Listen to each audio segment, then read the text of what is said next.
កូនក្មេងត្រូវមានទម្លាប់ដូចខាងក្រោមទើបមានសុខភាពល្អនិងអាចធំធាត់បានស៊ីជម្រៅ 1. ទម្លាប់អាហារូបត្ថម្ភ បរិភោគអាហារប្រកបដោយសារធាតុចិញ្ចឹមពោរពេញដោយបន្លែផ្លែឈើប្រូតេអ៊ីននិងធាតុផ្និក ផឹកទឹកស្អាតឲ្យបានច្រើនជៀសវាងទឹកផ្អែមឬភេសជ្ជៈដែលមានស្ករខ្ពស់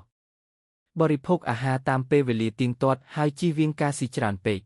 2. ទម្លាប់ផ្លាស់ទីលំនៅនិងសកម្មភាពកាយ ធ្វើសកម្មភាពកាយយ៉ាងហោចណាស់1 ម៉ោងក្នុងមួយថ្ងៃដូចជាលេងកីឡារត់ឬហែលទឹក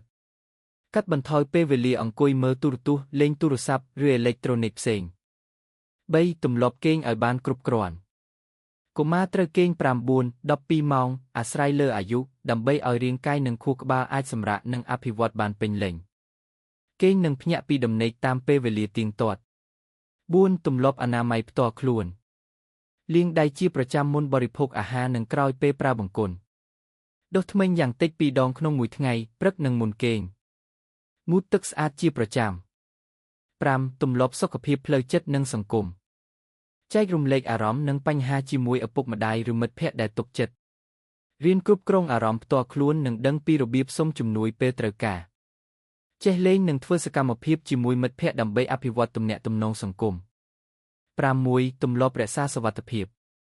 យកចិត្តទុកដាក់ពេលលេងកីឡាឬធ្វើសកម្មភាពដើម្បីការពាររបួស ដឹងពីវិធីការពារខ្លួនឯងនិងសុំជំនួយពីអ្នកដទៃពេលចាំបាច់ 7. ទម្លាប់ពិនិត្យសុខភាពទៀងទាត់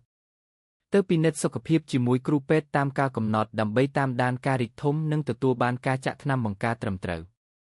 ទម្លាប់ទាំងនេះនឹងជួយឲ្យកូនក្មេងមានសុខភាពខ្លាំងក្លា មានថាមពលនិងមានភាពធន់នឹងជំងឺឪពុកម្ដាយនិងអ្នកថែរក្សាគួរជាគំរូល្អនិងជាអ្នកណែនាំកូនឲ្យប្រកាន់យកទម្លាប់ល្អទាំងនេះតាំងពីវ័យតូច